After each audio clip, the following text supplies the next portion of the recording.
Dear students, நான் உங்கள் தமிழம்மா சரஸ்வதி.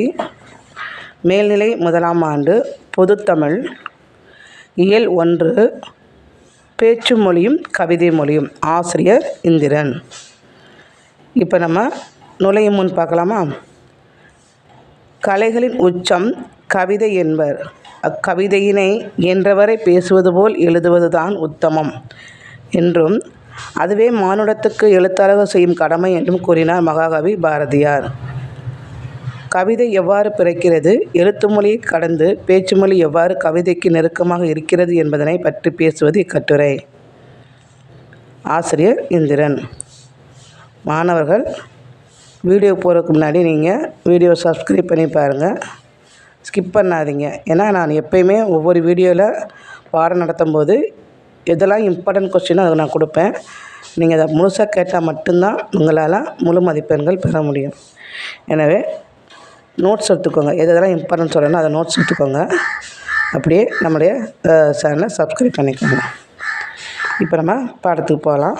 கவிதை அதான பேச்சு மொழியும் கவிதை மொழியும் சொல்கிறாங்க. பேசுகிறது எல்லாத்தையுமே நம்மளால் எழுத்தில் கொண்டு வர முடியாது. அதாவது என்னடா என்ன பண்ணுற, சாப்பிட்டியா, தூங்குனியா, வந்தியா அப்படின்னு நம்ம நார்மலாக பேசுவோம்.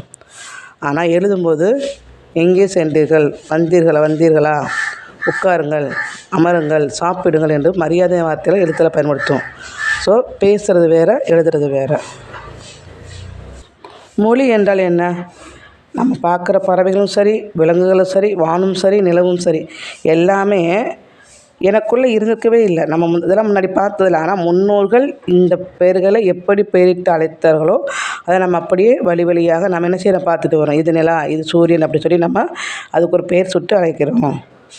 அது மாதிரி பாருங்கள், அது கீழே மொழி என்று ஒன்று பிறந்தவுடன் உலகம் என்பதும் நான் என்பதும் தனித்தனியாக பிரிந்து தங்களை தனித்துவமாக நிலைநிறுத்திக் கொள்கிறது.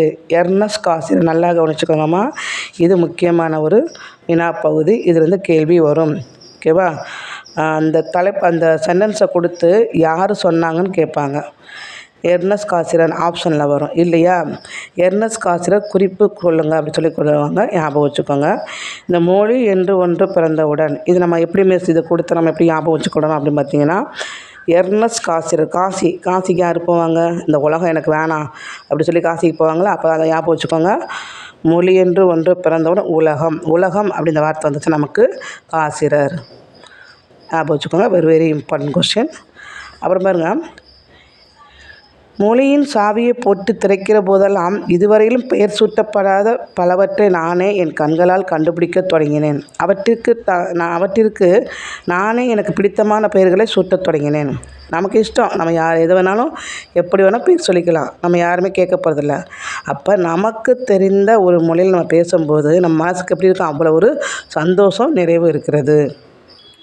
வாளினும் வலிமை. ஓகேவா? அந்த கூர்மையான வாளை போல் நம்முடைய சொற்களானது அவ்வளவு வலிமை பெற்றது. எப்படின்னு பார்த்தோம்னா, நம்ம ஒரு விஷயத்த சொல்கிறோம், எப்பவுமே நமக்கு பிடிச்ச நமக்கு தெரிஞ்ச ஒரு லாங்குவேஜில் பேசினா மட்டும்தான் நமக்கு சந்தோஷம்.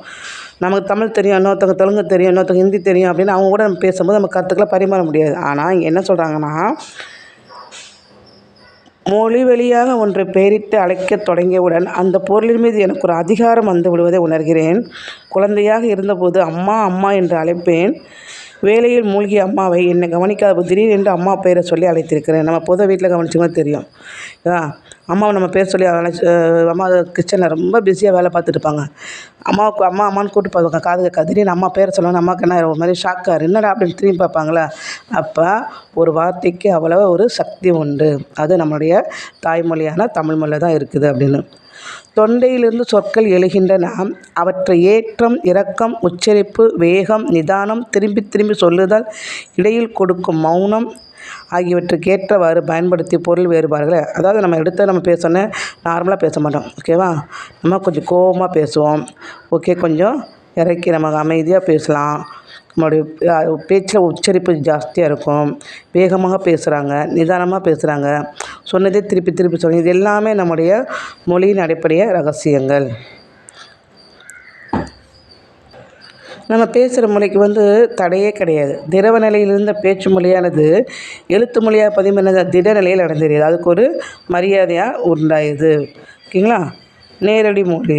எழுத்து மொழியை காட்டிலும் பேச்சு மொழி உணர்ச்சிக்கு மிக அருகில் இருக்கிறது. ஓகேவா?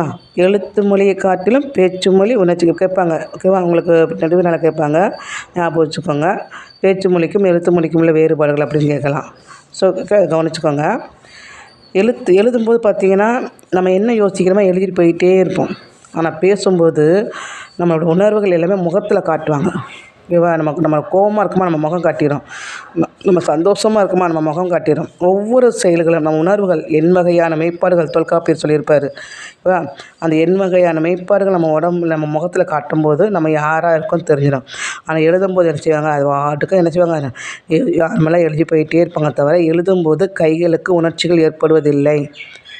ஓகேவா? ஆனால் பேசும் பொழுது முகத்திலும் கைகளிலும் உணர்ச்சிகள் வெளிப்படும். நம்ம பேசும்போது பார்த்திங்கன்னா நம்மளே தனியாக பேச மாட்டோம், நம்ம யார்கிட்டயா பேசுவோம். ஆனால் எழுதும்போது அப்படி கிடையாது.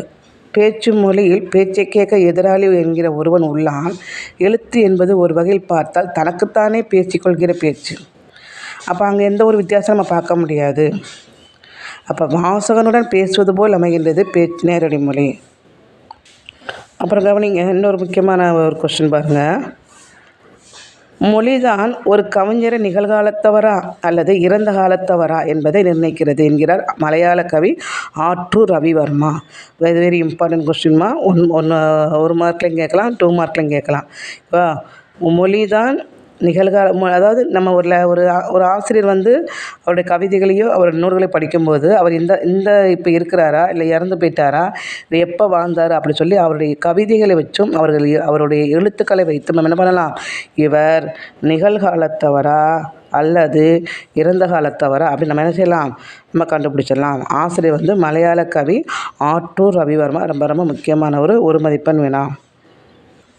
பேச்சு மொழியில் ஒரு கவிதை செய்ய பயன்படுகிற போது அது சொல் உடம்பின் மேல் தோல் போல் இயங்குகிறது. ஆனால் எழுத்து மொழியெல்லாம் செய்த உணர்ச்சியற்ற ஆடை போல் இருக்கிறது.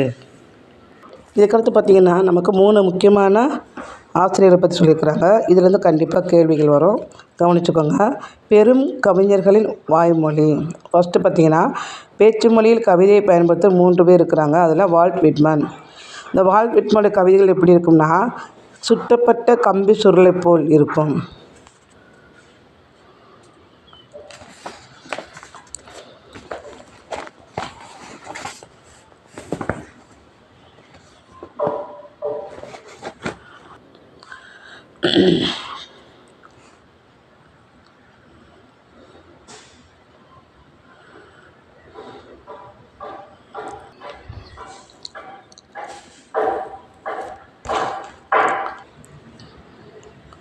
பாப்லோ நெருடா தென் அமெரிக்காவில் உள்ள சிலி நாட்டில் பிறந்தவர். லத்தீன் அமெரிக்காவின் மிகச்சிறந்த கவிஞர். தன்னுடைய கவிதைக்காக 1971ஆம் ஆண்டு இலக்கியத்துக்கான நோபல் பரிசு பெற்றவர். மாணவர்களை கவனிக்கணும், நமக்கு இந்த 3 ஆசிரியர்கள்லேருந்து அவ்வளவா கேள்விகள் வருவதற்கு வாய்ப்பு ரொம்ப ரொம்ப கம்மி.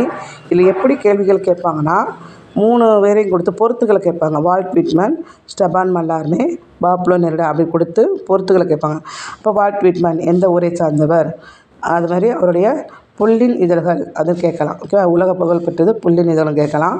ஸ்டெபான் மல்லார்மேல பார்த்திங்கன்னா குறியீட்டை பயன்படுத்திய ஆசிரியர் யார் அப்படின்னு கேட்கலாம். சரிங்களா? அதே போல் 1971ஆம் ஆண்டு இலக்கியத்துக்காக நோபல் பரிசு பெற்றவர் யார் அப்படின்னு நமக்கு கேட்குறதுக்கு வாய்ப்பு அதிகமாக இருக்குது. அதனால் இவங்க எந்த ஊரை சார்ந்தவர்கள், இவர்கள் எந்த கவிஞர்கள், எந்த மொழிக்கான கவிஞர்கள் சரி நம்ம தெரிஞ்சு வச்சுக்கணும். அப்புறம் பார்த்திங்கன்னா ஃபஸ்ட்டு வால்ட் விட்மனில் அவருடைய எழுத்துக்கள் எல்லாம் கம்பி சுருள் போல் இருக்கும். வால் எப்படி இருக்கும், சுருள் நம்ம அந்த வால் சுருள் இருக்கும். அது போல் வால்ட் விட்மன் அப்படின்னா கம்பி சுருள். அது மாதிரி பார்த்திங்கன்னா ஸ்டெபான் மல்லார்மே ஸ்ட்ராங்காக இருக்கார். ஓகேவா? ஸ்ட்ராங்னா குறியீடு. இப்போ நம்ம எல்லா இடத்துலையும் பார்த்திங்கன்னா சிம்பிள் போட்டுப்பாங்களா, இது ரயில்வே ஸ்டேஷன், இது போலீஸ் ஸ்டேஷன் அப்படின்னு சொல்லி சிம்பிள் இருக்குது. அந்த சிம்பிளுக்கு ஸ்ட்ராங்கான ஒரு உத்தரவாதம். அதனால் குறியீடு என்னென்னா ஸ்ட்ராங்காக இருக்குது. அப்போ Stephane Mallarme. Pablo Neruda. Pablo Neruda Nobel பரிசு பெற்று நமக்கு ப்ரைஸ் கிடைக்கணும். நம்ம ஒரு மாதிரி ஒரு மனசு நெருடிக்கிட்டே இருக்குது, எனக்கு ப்ரைஸ் கிடைக்கணும்னு சொல்கிறோம்ல, அது ஞாபகம் வச்சுக்கணும். இதெல்லாம் ஒரு சின்ன ஒரு ட்ரிக்கு தான். நம்ம எப்படி நமக்கு மதிப்பெண் வாங்கணும், அவ்வளோதான். ஓகேவா? அப்போ எப்படிலாம் படித்தா மதிப்பெண் வாங்கலாமோ அந்த முறையை நம்ம என்ன செய்து இதை படிச்சுக்கணும். இதுக்கடுத்து பார்த்திங்கன்னா நம்மளுடைய நூல்வெளி ஆசிரியர் ராசேந்திரன் என்னும் இயற்பெயர் கொண்ட இந்திரன் சிறந்த கலை விமர்சகர், கவிஞர், மொழிபெயர்ப்பாளர், ஓவியர் என பன்முகத்தன்மை கொண்டவர்.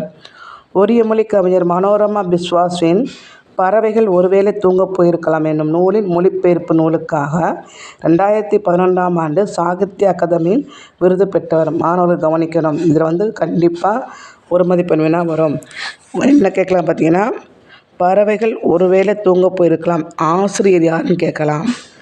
இல்லை என்றால் பறவைகள் ஒருவேளை தூங்கப் போயிருக்கலாம் என்ற நூலை மொழிபெயர்த்தவர் யாருக்கு? 2 வகை இருக்குது. ஆசிரியர் யாருன்னு பார்த்தீங்கன்னா, ஒரிய மொழி கவிஞர் மனோரமா பிஸ்வாஸ். ஆனால் அது மொழிபெயர்த்தவர் யாருன்னா நம்முடைய ஆசிரியர் இந்திரன்.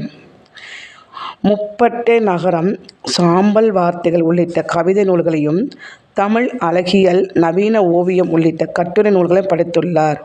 வெளிச்சம், நுண்கலை ஆகிய இதழ்களையும் நடத்தியுள்ளார். முப்பட்டை நகரம் ஆசிரியர் யாருன்னு கேட்கலாம். சாம்பல் வார்த்தைகள் ஆசிரியர் யாருன்னு கேட்கலாம். ஆக ஆசிரியர் குறிப்பிலேருந்து அந்த நூல்களை வைத்து சில கேள்விகள் கேட்கலாம். ஆனால் கண்டிப்பாக ஒரிய மொழி கவிஞர் மனோரமா பிஸ்வாஸ் எழுதிய நூல் கேட்கலாம். இது ரொம்ப ரொம்ப முக்கியமான ஒரு பகுதி. இதுலேருந்து ஒரு மதிப்பெண் வேணால் 2, 3 கேட்கலாம். கொஞ்சம் அதை நீங்கள் படிச்சுக்கோங்க. வீடியோவை ஒரு தடவைக்கு பல தடவை போட்டு கேட்டு பாருங்கள். ஓகேவா? நீங்கள் பார்க்காதீங்க, கேட்டு பாருங்கள். கேட்கும் பொழுது கருத்துக்கள் அப்படியே மனசில் பதிஞ்சிச்சுன்னா உங்களால் உங்கள் சொந்த நிலையில் அழகாக எழுத முடியும். எனவே மாணவர்கள் நன்றாக புரிந்து கொண்டு அழகாக எழுதி முழு மதிப்பெண்கள் பெற வாழ்த்துகிறேன். நன்றி, வணக்கம்.